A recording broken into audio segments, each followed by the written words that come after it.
the confusion of languages. The sequence of events as presented in the book of Genesis places the catastrophe of Babel next after the deluge. And the whole land was of one language and of one speech. And they said, Let us build us a city and a tower, whose top may reach unto heaven. And the Lord said, Behold, the people is one, and they will have all one language. Let us go down and confound their language, that they may not understand one another's speech. So the Lord scattered them abroad from the face of the earth. Is that the beginning of the Great Schism? The rabbinical sources explain that the purpose of the tower was to secure a shelter the city of Babel in case the deluge should occur another time. The men who were before us God has destroyed with a deluge. If he shall think again fit to be wroth with us, and seek to destroy us even with a deluge, we shall all perish to a man. But come, let us prepare bricks and burn them with fire, and they may withstand the waters, and building them together with asphalt, let us make a high tower, the top of which shall reach to heaven, in order that being delivered from the deluge, we may find safety in the tower. The purpose of the builders is found also in an account of this catastrophe, which the Aborigines of Central America transmitted from generation to generation. Ixto'Tequitl, after narrating the story of the deluge, which brought to a close the first world age, Atanasia, and destroy most of mankind, described the catastrophe, which ended the second age, or Atanasia, the son of wind. And as men were therefore multiplying, they constructed a very high and strong Zakuali, which means a very high tower, in order to protect themselves when again the second world should be destroyed. At a crucial moment, their languages were changed. And as they did not, And as they did not understand one another, they went into different parts of the world. The same author also gives another version of the same catastrophe. When 1,715 years had passed since the deluge, men were destroyed by a violent hurricane, Hurricane, which carried off trees, mountains, houses, and people, great buildings, although many men and women escaped, especially those that were able to take refuge in caves and places where this great hurricane could not reach. Similarly, wrote Gomorrah, circa 1510 to 1560. The wind which occurred at that time was so great and of such force that it overthrew all the buildings and trees and even broke mountains apart. That's got to be some wind, man. Many of the sources which recount the destruction of the Tower of Babel maintain, in close accord with the Mexican account, that the catastrophe was caused by a violent wind. Thus, the Sibyl is said to have prophesied, when are fulfilled the threats of the great God with which he threatened men, when formerly in an Assyrian land they built a tower, and all were of one speech, and wished to rise even till they climbed unto the starry heaven. Then the immortal raised a mighty wind, and laid upon them strong necessity. For when the wind threw down the mighty tower, then rose among mankind fierce strife and hate. One speech was changed into many dialects, and earth was filled with divers tribes and kings.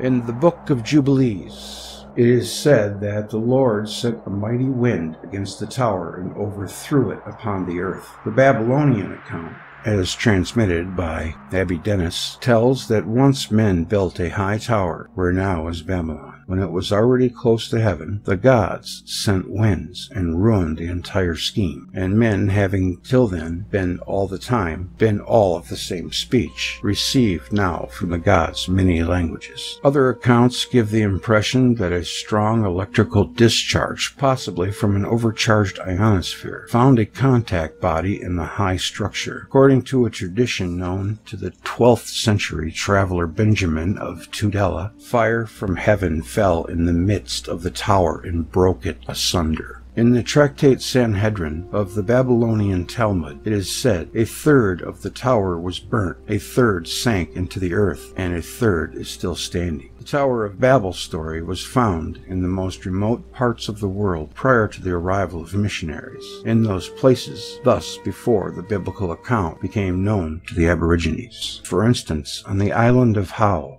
part of the Pumatu or Tamotu Islands in Polynesia. The people used to tell that after a great flood, the sons of Rata, who survived, made an attempt to erect a building by which they could reach the sky and see the creator god, Vata or Atia. But the god in anger chased the builders away, broke down the building, and changed their language so that they spoke diverse tongues. The question of biblical influence was discussed by the folklorist. They, the natives of Hao, declared that this tradition existed already with their ancestors before the arrival of the Europeans. I leave to them the responsibility for this declaration. All I can certify is that this tradition contains many ancient words which today are no longer understood by the natives. Papa Vu, the sacred book of the Quiche Mayas, narrates that the language of all the families that were gathered at Tulan was confused and none could understand the speech of the others. The Casca Indian story makes the result into the cause. The Indians narrate that a great darkness came on, and high winds which drove the vessels hither and thither. The people became separated. Some were driven away. Long afterwards, when in their wanderings they met people from another place, they spoke different languages and could not understand one another. With this exception, the Casca story may refer to any great upheaval and is actually an effect of large-scale migrations.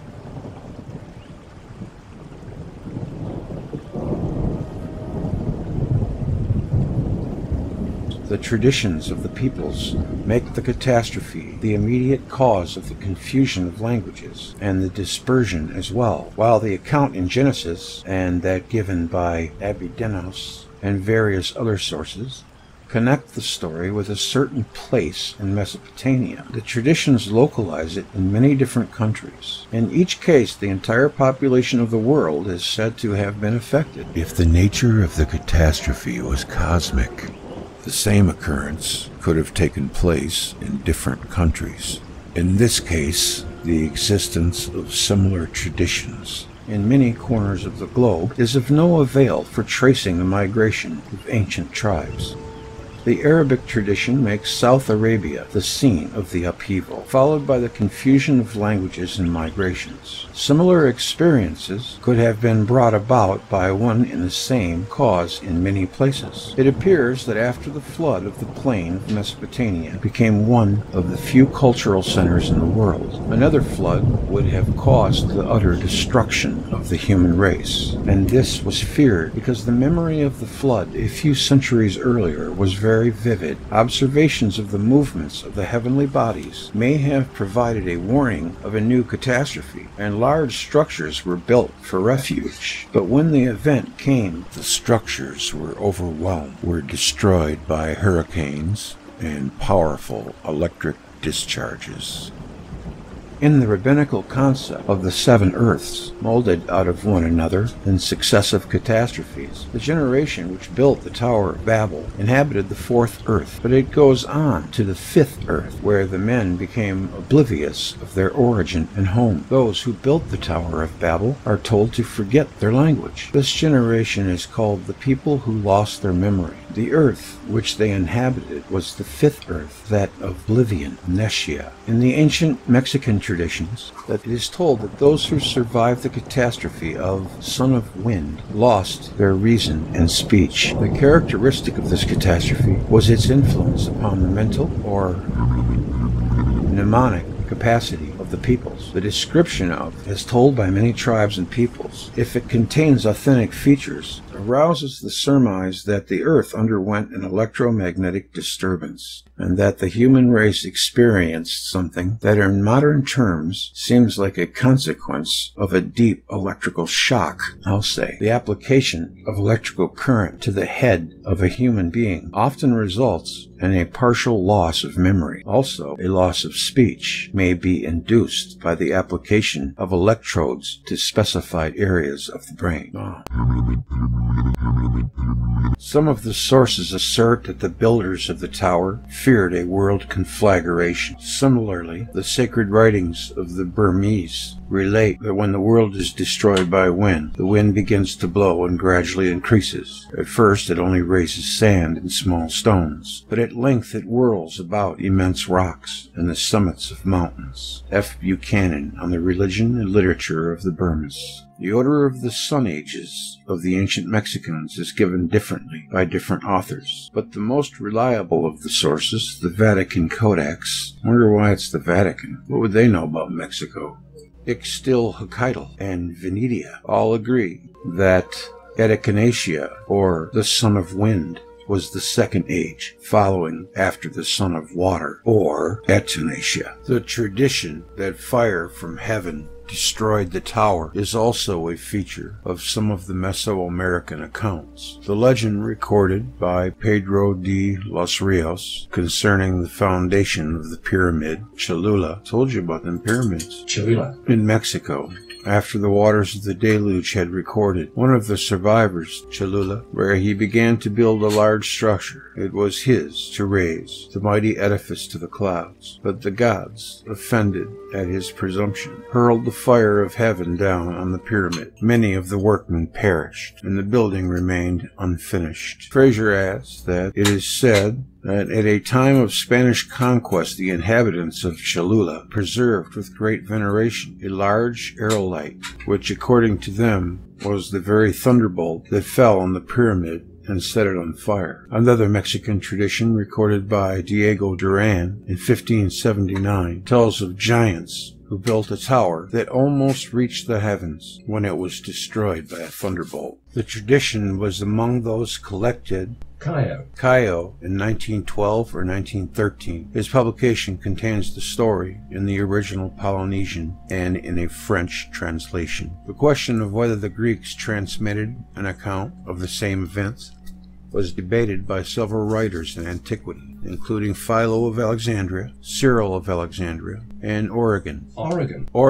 The writers saw a link between the story of the revolt of the giants and the sons of Alois, who piled Ossa upon Olympus, and Pelion atop Ossa in a vain effort to reach the lofty dwelling of Zeus and make a war on the gods, and the account of the construction of the Tower of Babel in Genesis 11:3-8. The earliest allusion to these events is in Homer's Odyssey. Homer ascribes the destruction of the giants to Apollo. Pliny and Macrobius, Saturn 1:19-7, identified Apollo with the planet Mercury. That Mercury and Apollo were alternate names for Stilben, the planet Mercury. Hesiod ascribed the battle with the giants as an immense catastrophe involving the earth and heaven alike. The boundless sea rang terribly abound, and the earth crashed loudly. Wide heaven was shaken and groaned, and high Olympus reeled from its foundations under the charge of the undying gods. And a heavy quaking reached Tartarus. The cry of both armies as they shouted reached to starry heaven. Then Zeus no longer held back his might, but straight his heart was filled with fury, and he showed forth all his strength. From heaven and from Olympus he came forthwith, hurling his lightning. The bolts flew thick and fast from his strong hand, together with thunder and lightning whirling with awesome flame. The life-giving earth crashed around in burning, and the vast wood cracked loud with fire all about, and the land seethed, ocean, streams, and the unfruitful sea. The hot vapor lapped round the earthborn Titans. Flame unspeakable rose to the bright upper air. The flashing glare of the thunder shone, and lightning blinded their eyes, for all that they were strong. It seems as if earth and wide heaven above came together, for such a mighty crash would have arisen if the earth were being hurled to ruin, and heaven from on high were hurling her down. Also the winds brought rumbling earthquake and dust storm, thunder and lightning, and the lurid thunderbolt, which are the shafts of great Zeus. Seneca also referred to the same events in mentioning Jupiter's thunderbolts, by which the threefold mass of mountains fell, and a tradition held that this was the first occasion on which Jupiter used his bolts. Ovid, Fasti 3. The pagans disputed with the Jews and Christians whether Moses took the story from Homer or Homer from Moses, but the common origin of the two accounts was generally conceded. The early writer, Eupolemus, drew on both sources in asserting that the city of Babylon had been founded by those who saved themselves from the deluge. They were giants, and they built the famous tower, Eusebius. From the viewpoint of sequential chronology, the link is plausible. The giants' revolt is said to have occurred not long after Zeus had taken over from Kronos, the dominion of the sky, and it marks the real beginning of Jupiter's dominion. And to end this long tale, this is told in allegorical form in the tale of the wanderings of Adam, the myth of man. Adam, traveling through all 7 earths, is a transparent allegory of the physical and human history of Earth. Midrash Rabbah to Genesis. Exodus, Ginsburg Legends 1. Zohar Ruth, and other sources in Ginsburg Legends 5. It is said that the place where the tower once stood retains the peculiar quality of inducing a total loss of memory in anyone who passes it. Really? The Native Races, San Francisco, 1882, H. Bancroft. The electrical convulsive therapy used in psychiatry for the treatment of certain mental cases is administered by passing current through electrodes on the forehead. Shock treatments conducted through the brain.